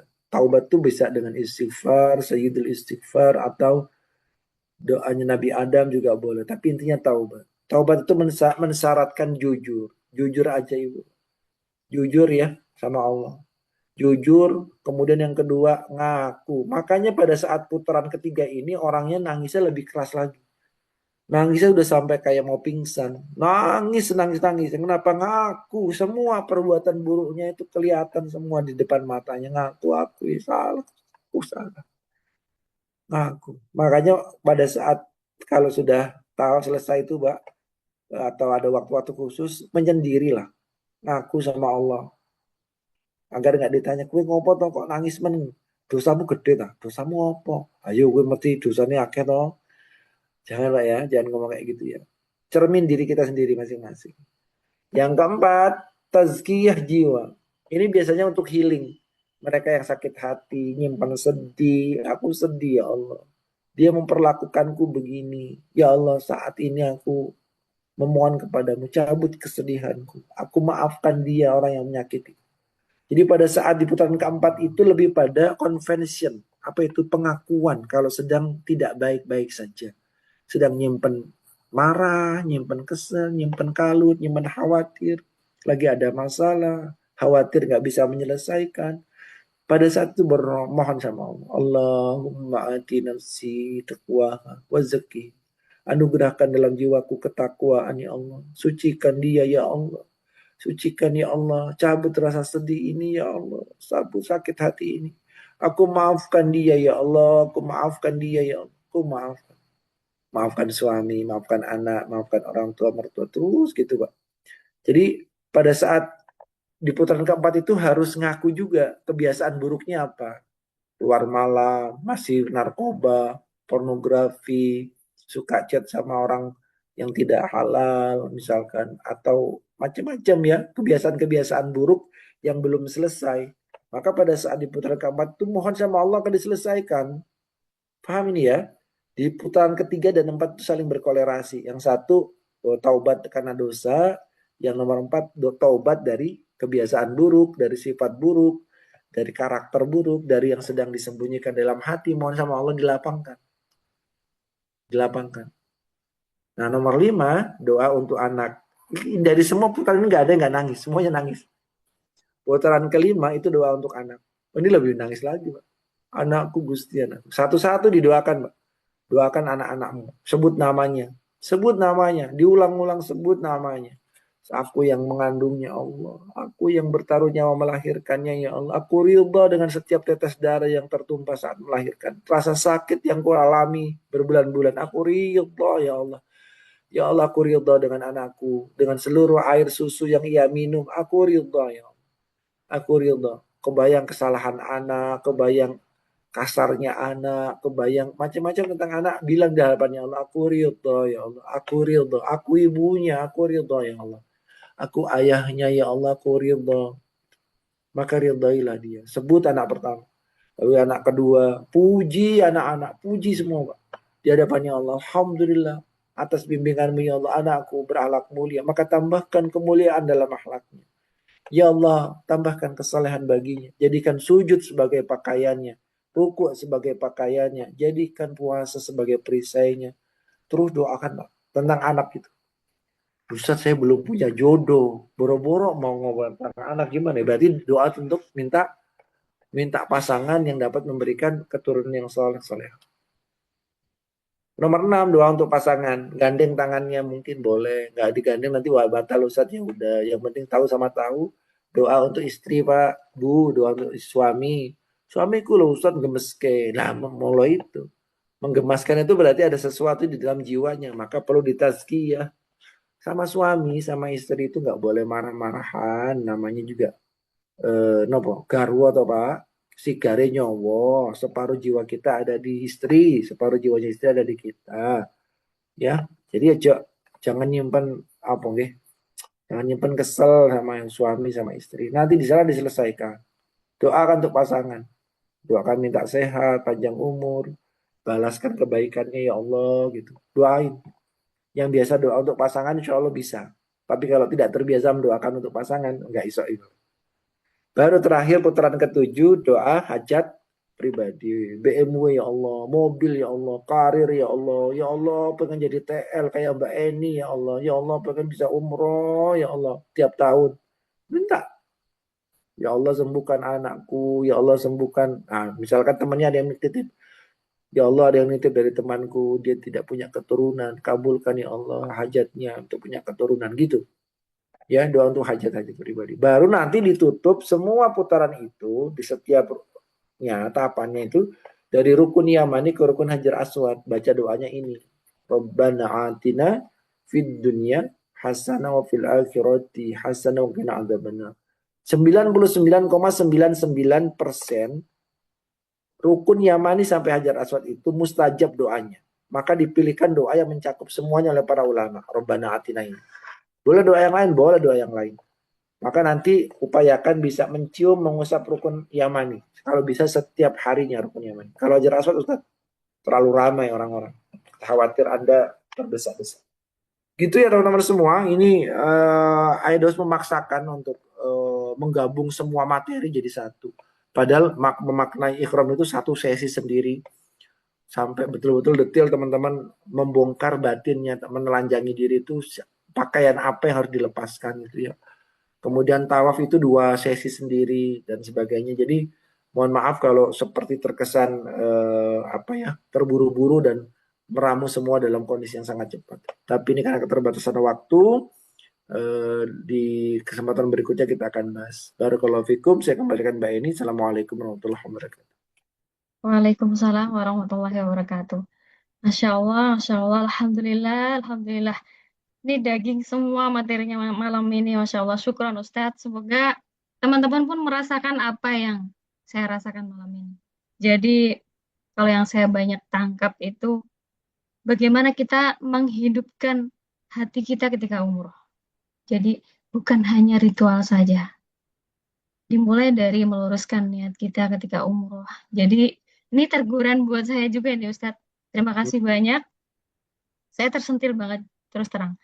Niat saya ketika mau umroh itu saya tadi merenung, iya benar juga ya gitu kan. Kadang-kadang kita nggak sadar. Sebenarnya kecil niat, tapi kadang-kadang itu pengaruh banget. Jadi coba mulai malam ini kita luruskan lagi niat kita. Mau umroh itu karena apa? Apa karena murahnya? Saya yakin mungkin itu saya kesentil banget. Mungkin kebanyakan seperti itu. Banyak seperti itu. Jadi mari kita mulai luruskan niat kita, luruskan hati kita. Ini terima kasih banyak Ustadz malam ini sudah mereminder lagi kita semua. Niat kita seperti apa, dibalikin lagi biar kita juga mengenal diri kita. Jadi nggak hanya pergi umroh, bukan badannya saja yang pergi, tapi hatinya juga dibawa. Jadi kita yang saya banyak tangkap dari Ustadz malam ini tuh, bagaimana kita bisa menghidupkan hati kita. Hati kita itu yang hidup, jangan yang mati. Ini kadang-kadang ini saya beberapa kali umroh kadang-kadang nih jujur ya. Saya bawa teman-teman. Tapi hati saya sendiri itu kadang mati. Karena fokus saya teralihkan. Nah itu saya masukkan banget. Alhamdulillah banget, Masya Allah. Terima kasih banyak Ustadz. Malam ini saya merasa tercerahkan. Semoga teman-teman pun seperti itu. Iya, Ya, yang paling berat itu niat. Sufyan As-Sawri rahimahullah mengatakan tidak ada yang paling berat yang kurasakan dalam jiwaku kecuali niat. Karena ia selalu berubah-ubah. Itu kalimat dari Sufyan As-Sawri. Sekelas Sufyan As-Sawri mengatakan, niat itu berat. Karena dia terus berubah-ubah di awal, di tengah, bahkan di akhir. Sudah selesai umroh, ya masih berubah-ubah. Ya kita bermohon kepada Allah. Salah satunya adalah memohon ampun kepada Allah dari segala niatan yang kukira niat itu hanya untuk mencapai ridhomu, ternyata niatku tercampur dengan sesuatu yang lain daripada ridho. Dan itu kita. Masya Allah. Allah. Masya Allah, Alhamdulillah. Ini Ustadz saya izin mungkin ada beberapa teman yang mau bertanya. Bisa di apa? Bisa dijawab. Coba kita mulai dari, ada nggak teman-teman yang ini bagaimana? Ini ada pertanyaan dari Ibu Siti Jamila. Ini jauh Ustadz dari Kalimantan beliau ini. Mungkin bagaimana hukumnya melakukan larangan ikhram karena lupa atau tidak sengaja, misalnya mencabut janggut. Kemudian yang kedua, pada waktu tawaf dan said, apakah bisa membawa tasbih di kita? Silakan Ustaz. Hukumnya kalau lupa itu yu'fan. Yu'fan itu artinya dimaafkan. Jadi segala sesuatu hukum itu tidak berlaku kepada orang yang lupa. Tapi kalau sering lupa, nah itu dipertanyakan. Tapi kalau lupa sekali dua kali, maka yu'fan, dimaafkan, nggak apa-apa, insya Allah. Yang kedua, tahu bawa tasbih digital, boleh aja nggak apa-apa. Bawa tasbih digital aja boleh, bawa air minum boleh, bawa HP aja boleh, membawa segala sesuatu boleh. Tapi kalau bisa, eh, apa ya, tidak terlalu banyak membawa yang mengalihkan fokus kita. Gitu. Ya, biar fokus pada saat sa'i dan tawaf ya, insya Allah. Baik. Ada lagi teman-teman yang mau mungkin biar lebih mantap bisa ditanyakan, bisa open open mic bisa ya. Ini sebentar. Ustadz, sebenarnya boleh apa tidak dalam keadaan ikhram kita buka jilbab di kamar hotel yang isinya perempuan semua? Nah, ini.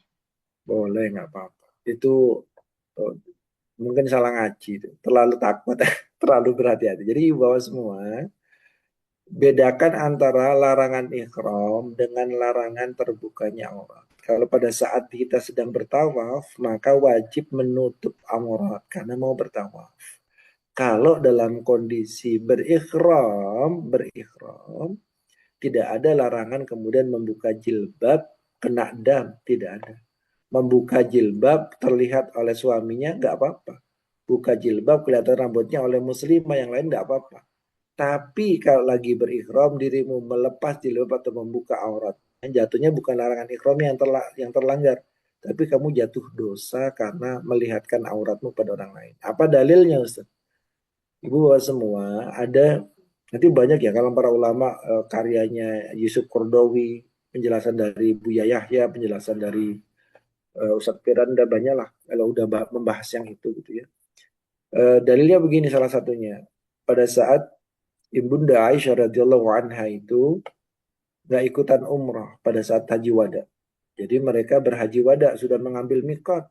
Sudah mengambil mikot, lalu beberapa para sahabat yang lain kan sudah berumrah. Mereka mengambil haji tamattu, umrah dulu.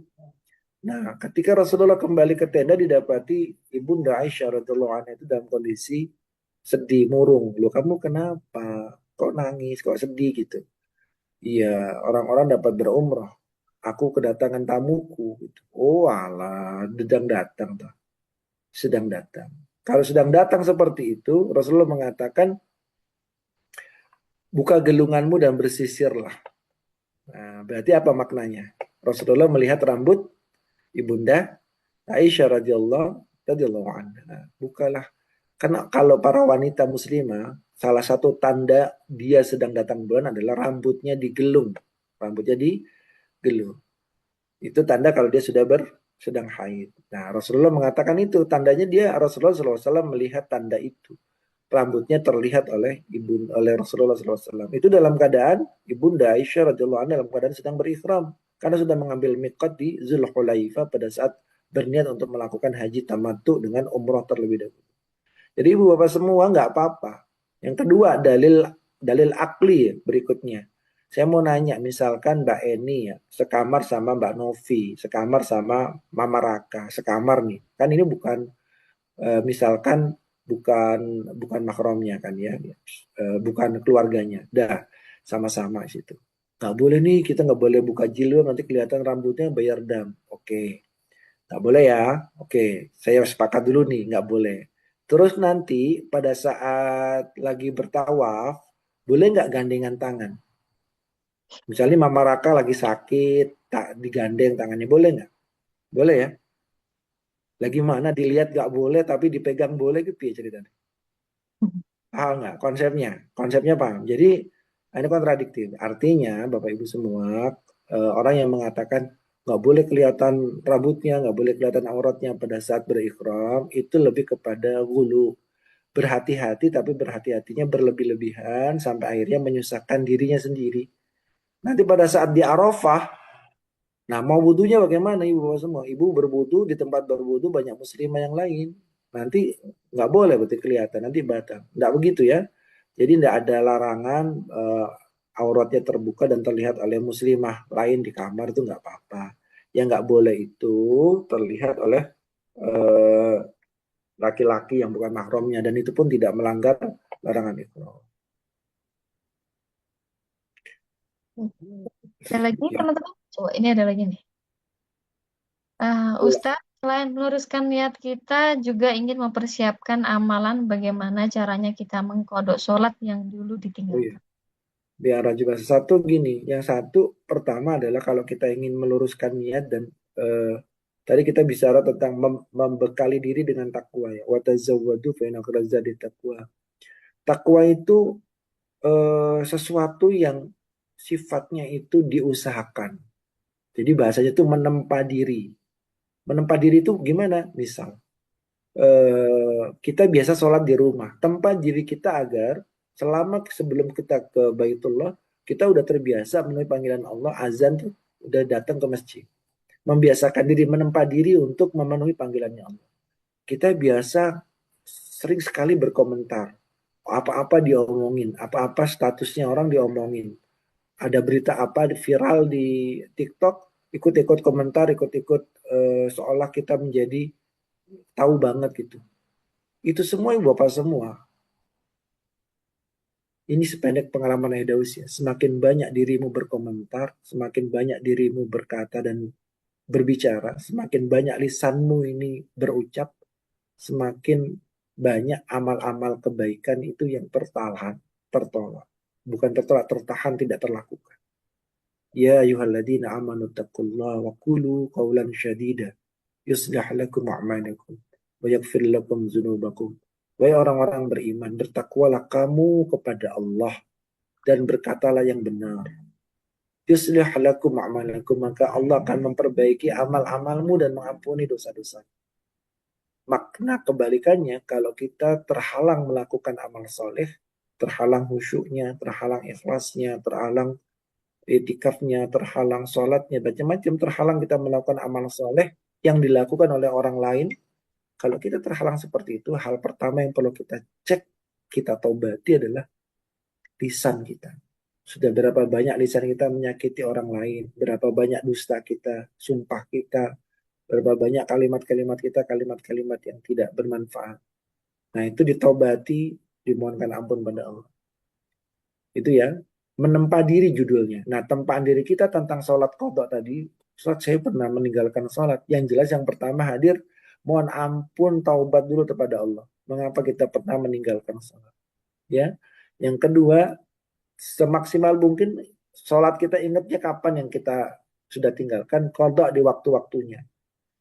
Kodok di waktu-waktunya. Dan jangan berpikir dikalikan 100.000 ya. Saya udah 100.000 kali sholat ini, sholat subuhnya. Enggak gitu konsepnya ya. Jadi pernah meninggalkan sholat subuh misalkan. Sholat subuhnya setelah sholat subuh, sholat lagi misalkan. Silakan, nggak apa-apa.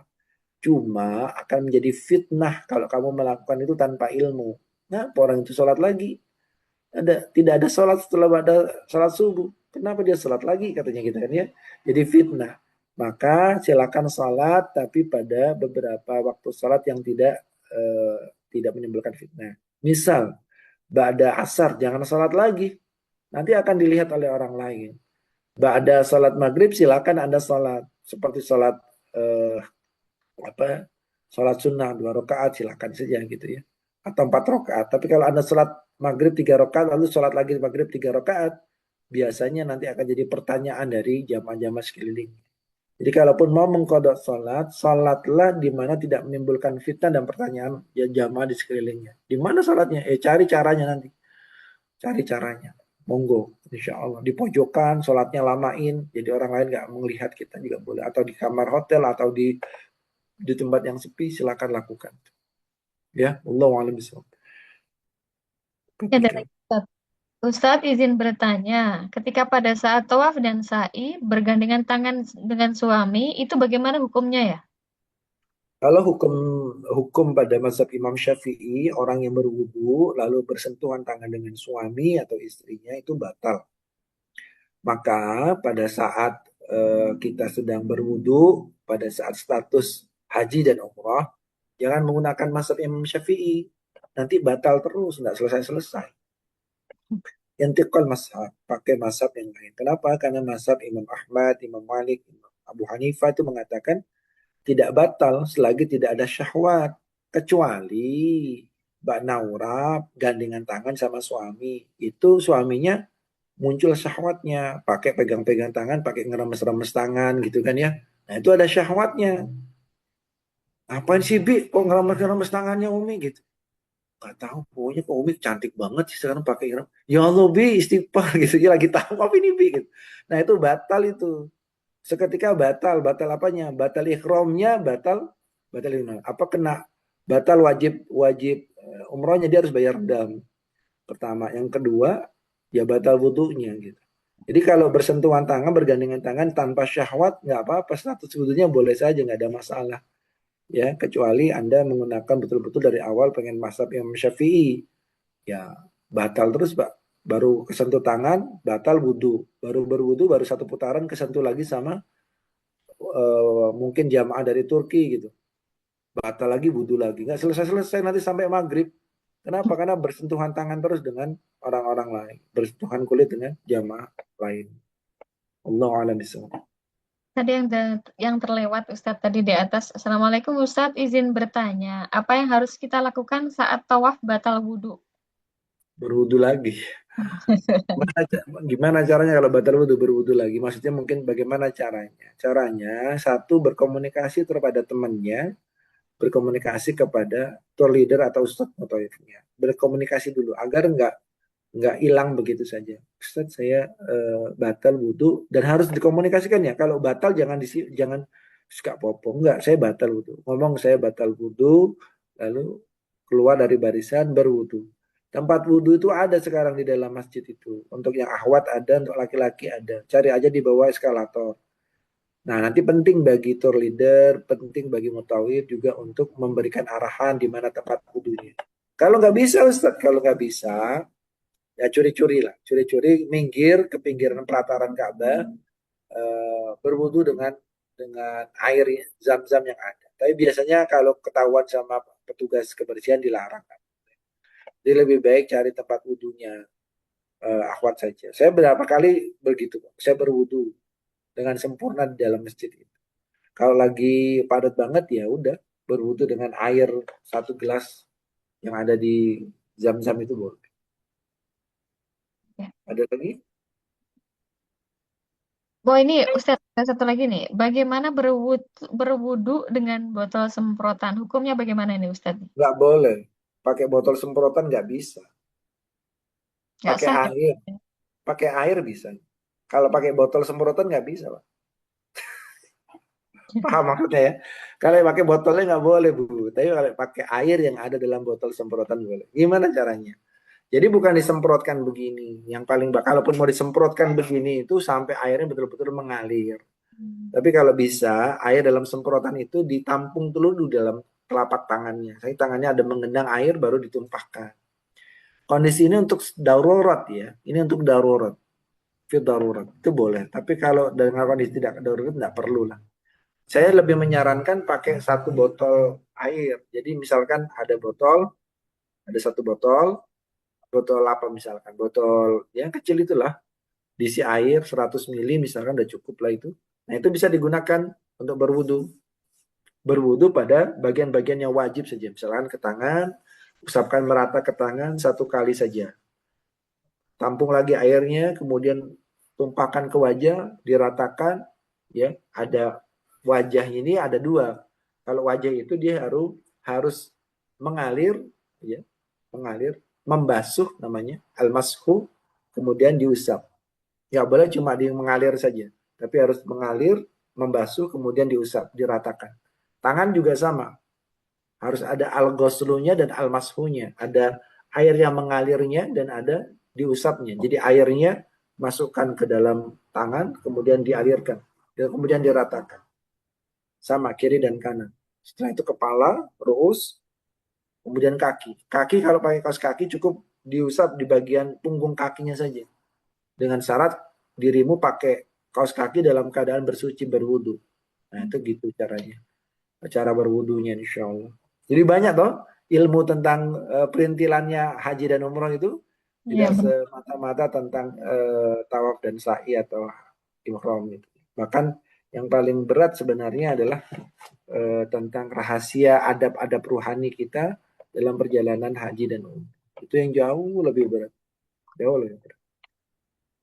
Masya Allah. Alhamdulillah teman-teman ada lagi yang mau dipertanyakan ini? Mumpung ada narasumbernya di sini. Oke, karena ini sudah setengah 10, udah jam 21.26. Ini kalau nggak ada lagi mungkin nanti kita pembahasan di yang kedua. Ustadz izin izin kira-kira materi yang kedua kita mulai jam berapa Ustadz nanti untuk hari Jumat? 1945 aku tuh baru selesai sholat jam segitu. Itu aja saya nggak zikir itu. Saya habis assalamualaikum assalamualaikum langsung pulang ke rumah. Oh ya, Jadi baik. Kalau memang gitu jam 19.45 aja ya Ustadz ya, biar lebih tenang ya. 19.30 itu baru komat. Soalnya di Lampung, bener di Lampung itu kan lebih lebih akhir dibanding daerah sini ya. Lebih barat dia. Oke, berarti jam 19.45 ya Ustadz ya untuk Ya nanti insya Allah. kita manasik online yang keduanya insya Allah hari Jumat jam 19.45. Oke, mungkin sebelum kita tutup kita mohon dulu motivasi Ustadz bahas dua patah kata untuk kita ini yang mau berangkat. Monggo. Masya Allah. Berangkatnya kapan tuh Mbak? Tanggal 9 Agustus insya Allah, yang September tanggal 22 September.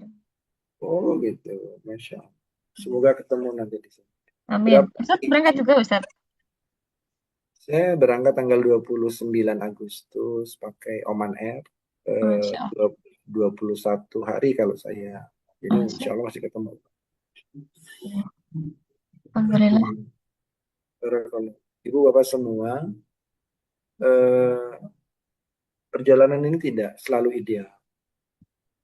Sama dengan kehidupan. Kehidupan itu tidak melulu baik-baik saja. Sama dengan tanjakan, ada turunan ya. Ada kerikil tajam di perjalanan kita. Semua itu tamsil dari kehidupan kita. Ibu. Nanti ibu dan bapak semua lihat di dalam surah At-Tur, ayat-ayat terakhir ya. Itu ayat-ayat cinta dari Allah diamalkan. Wasbir li hukmi rabbika fa innaka bi'ayunina. Bersabarlah kamu dalam menempuh perjalanan hidupmu sampai datang ketetapanku untukmu. Kalau kamu sekarang sedang sakit, sabar, jalani prosesnya sampai datang ketetapanku, datang wayahnya semua. Kalau kamu dalam kondisi sedang patah hati, sedang sedih hati, sabar, selesaikan masalahmu seberat apapun itu sampai datang ketentuanku untukmu. Kenapa harus begitu? Fa'innaka bi'ayunina. Karena aku tidak pernah meninggalkanmu sedikit pun. Aku selalu melihatmu. Kamu selalu ada dalam pandanganku. Aku tahu jatuh bangunmu, aku tahu sedih kamu, aku tahu galau dan sedihmu dan sebagainya Allah tahu. Tapi Allah cuma minta sabar ya, jalani saja prosesnya karena kamu selalu dalam pengawasan dan pandangan mata. Itu bahasa cinta dari Allah dan jangan pernah merasa sendiri. Allah selalu menyertai mawadda'aka rabbuka wa maqala. Allah nggak pernah benci apalagi meninggalkan dirimu, meninggalkan diri kita semua. Jangan pernah merasa sendiri. Dan itu Pak salah satu poin tafakurnya teman-teman nanti di sana. Merasakan kedekatan bersama Allah. Kalau sudah ma'iyatullah bersama Allah, insya Allah teman-teman bisa berubah karakternya, berubah menjadi dari kepompong menjadi kupu-kupu insya Allah.